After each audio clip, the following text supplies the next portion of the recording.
What is up, guys? Welcome back to another video. Today what we're going to be doing is kind of gearing this video toward if you're looking to buy an old body style Ford like mine, so like 1980 through 1997 or 96 on the F150s, 97 on the 250s and 350s. These are just going to be 5 things that you're going to want to look for like when you're looking for to buy a truck like this. So for those of you that are new to the channel and don't know, I've pretty much gone through this whole truck, restored it, has a bed liner paint job, has a 6-inch rough country suspension lift, but it actually has FabTech drop brackets and everything. So pretty much the only thing that's rough country are the leaf springs and the coil springs up front, and it has rough country shocks in the rear, but like all the drop brackets and everything, like these are all FabTech drop brackets, because the FabTech lift was kind of old and I had to redo it because the leaf springs broke. All the videos of me rebuilding this truck and everything are on my channel, if you guys want to go back and look at that, all the bed liner videos and stuff like that. But this video is going to be just like 5 things you're going to want to look for, or maybe not 5 things, but just things that you're going to want to keep in mind, like if you're looking for one to like rust wise and stuff like that, just like common areas where they rust out and stuff. So the first thing, if you're looking for one, is going to be these right here, these leaf spring shackle mounts. So these are pretty easy to replace. You don't mind this weld right here. That's when I did the body lift, I had to lift the bumpers back up. They were actually, it used to be right here. These leaf spring shackle mounts will rust out, so I just make sure that those are in good condition. Mine were pretty okay, so I didn't have to replace these. Mine actually does have a small split in it right here. Actually has a pretty decent sized crack, but I'm not too worried about that. But this is just something you want to look for. Like, as you can see, mine is kind of a little bit messed up, but I don't think I'll have any issues with it because it's not going to rust any further because it's been sandblasted and sealed and stuff. So unless that crack spreads real far, there won't be any issues there. But that's probably the first thing you're going to want to look for is these mounts. To replace these, you just got to drill these out. There's some rivets here, and you can throw some bolts in there. The part for that is like, I don't know, like 30 bucks. Like, it's a cheap part. Like I said, I didn't have to do it on this truck, but I know a lot of guys are having to do so. Another common part where they rust out is your radiator support. I had to do that on this one. As you can see, the radiator support right here is new. It's painted white, and it's got a whole bunch of sandblast sand on the bottom of it and stuff from doing everything else. But that is a common place where they'll rust out. They'll rust out right here, basically, right where your body bushing. Now I have a 3-inch body lift, but it's gonna rust out right here, right where these 2 pieces meet, where your bushing and your right here is gonna meet. So how you can test that if you can't really tell if it's rotted, is if you were to grab like right here and lift up on it. If your bumper doesn't go with it, then you have an issue and you need to replace that. The bumper is mounted to the frame, so say you're going over like bumps or flexing and stuff, you guys will notice in some of my older videos, the whole cab and everything moves and the bumper kind of stays where it is. So that's just something you're going to want to look for when looking at one of these trucks, is if you can't pick up on the fender and have the bumper go with it, then you probably need to do a radiator support. To replace that, pretty much bumper comes off, all this has to come out. The grill, there's another black piece behind the grill. A lot of guys will take their fenders off when they do that job. I didn't take my fenders off. There's 2 bolts. I can actually pop the hood for you guys and show you. I've yet to paint my door jambs yet.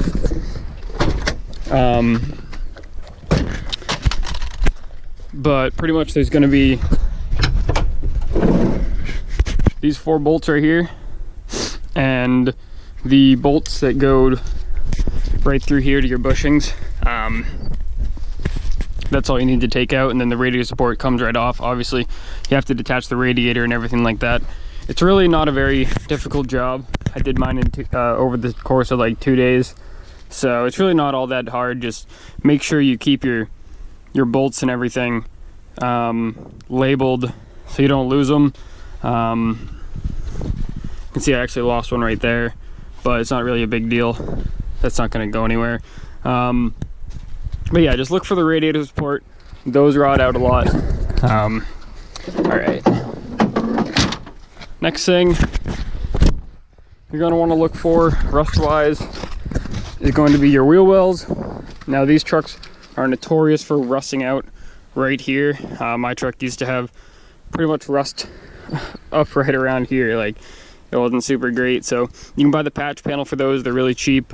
Weld them in, do your filler work over it, and but just watch for that. If you have the chrome trim right here, like I used to have, just kind of look behind the chrome trim, and if it's starting to rust, that's something that you're going to want to look for.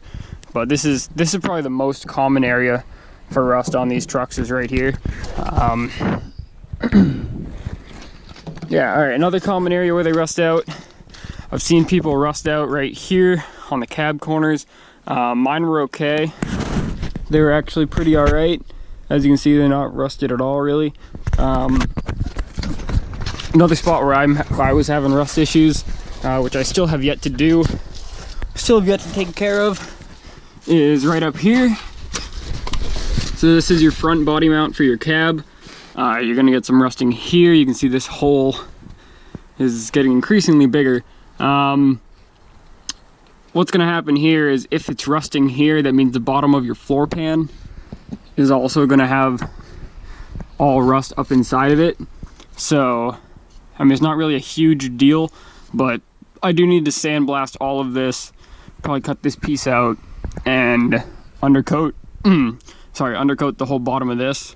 But this is just a common place where they rust out. Also, I just check all the body mounts and make sure this one's okay, where it mounts here, but they do rust out there, and as you can see, it rusts out there quite a bit too.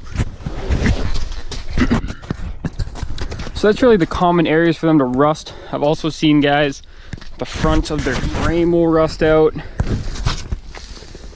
pretty much right where these holes are. They'll get rust in there. Mine wasn't all that bad, but that's just something to look for. These mounts right here,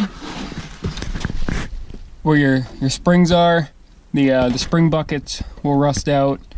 Mine were okay. I didn't have to replace them, but that's also a pretty cheap part. You replace them pretty much the same way as the shackles in the rear. You just drill out the rivets and throw some bolts in there. They're a pretty cheap part. Pretty much all of these things are cheap parts. It's just a whole lot of labor once you get into, like, if you find a really rusty truck and it needs the shackles, it needs around here, it needs all the rust work in the front, it needs this, it needs a radiator support, you're gonna end up spending a whole lot of money on a truck that, honestly, like, you could probably find a better one that doesn't have as many issues. All right, guys, so like some other things that you're gonna want to look for, though, these trucks, the F150s, okay, they have the twin traction beam front end, or actually the 250s do also. I'm pretty sure the 350s all came solid axle, but if you're buying a 150 or a 250, there's some bushings. They're called pivot bushings. So here's one right here. You're gonna have one half of your axle is gonna go this way. There's a pivot bushing here.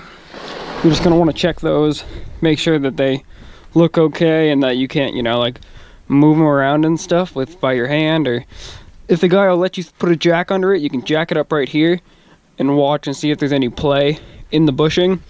There's another one right here you can get to from the back that runs to your other side of your axle, so you're gonna have another pivot bushing here.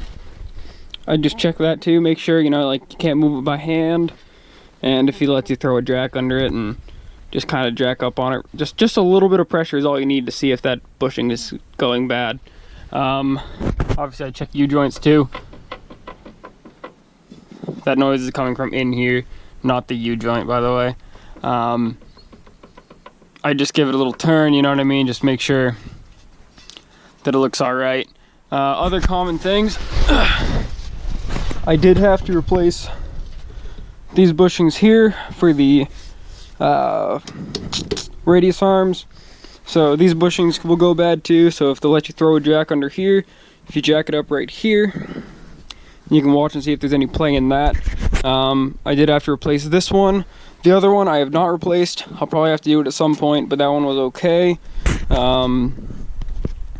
That's pretty much just common things in the front end you're gonna want to look for. These bushings are very inexpensive and very easy to change. These ones are probably a little bit harder to do. I didn't have to change them in mine. But yeah, if you're buying a truck that is already lifted, I would check all of these bolts right here. This is your drop bracket. That's what gives you the lift in the front. Make sure that these bolts are tightened. Mine were not, so I tightened them down all the way, and I welded them. I welded the nut to the stud so they haven't you know, came loose. There's more brackets here that I would check. Make sure these bolts are all nice and tight for your other drop bracket right there.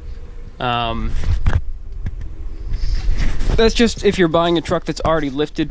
If you're buying a stock truck, then you're not gonna have to really check that because those bolts will be tight. But I know a lot of people, when they lift these things, they don't do those bolts correctly and they come loose. And then basically when those come loose, your whole front axle is going to go freaking all over the place.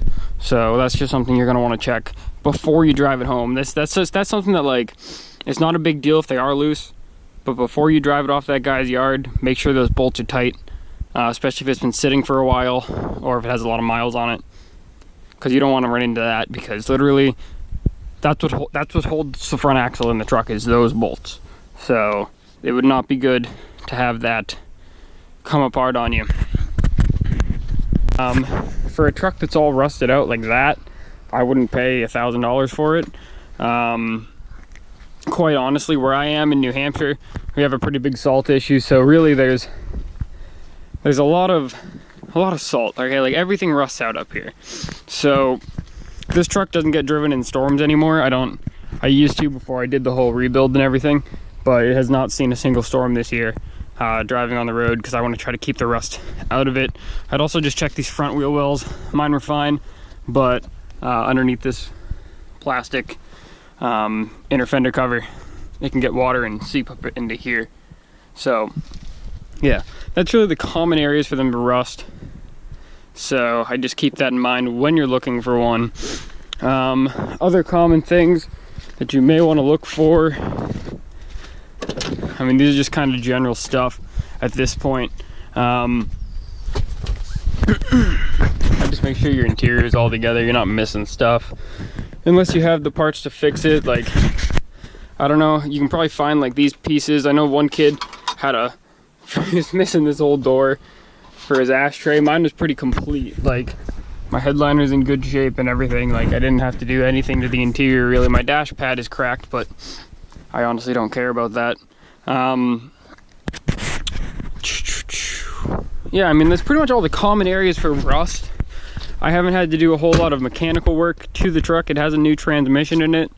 The transmission blew it around like 55,000 miles, which, I mean, it's a Ford, so what do you expect? I've never had good luck with Ford transmissions, so the one on it now probably has like 15,000 miles on it. It's a fresh rebuild, so rebuilt it probably a year and a half ago.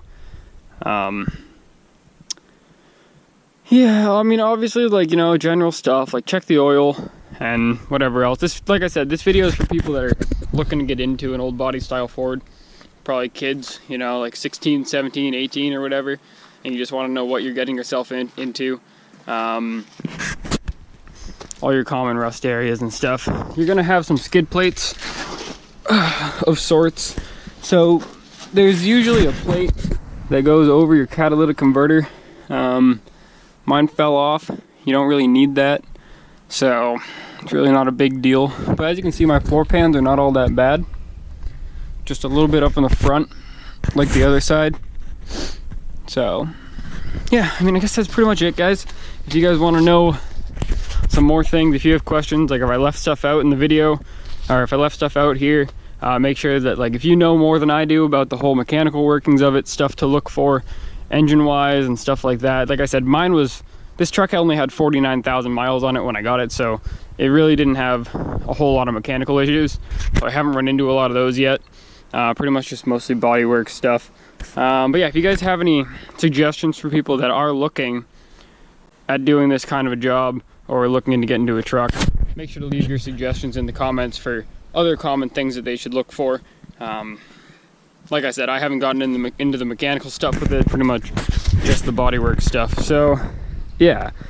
Also guys, if you guys want to leave a like and subscribe, that'd be pretty sweet. If you guys have any ideas for other modifications that I should do to this thing, make sure to leave those in the comments below. I've kind of ran into pretty much the truck's done, honestly. Like, I could do a solid axle swap. The only thing really I've got to do left is replace the bumper in the front. I'm probably gonna get a ranch hand for it, and literally, like, the whole truck is pretty much complete at that part. There's not really a whole lot else of modifications that I want to do to it. Yeah. That was super easy. There's a stump. Yeah. Come on, you gotta do that. Damn, that was so easy. I have a limp. I wonder where that goes.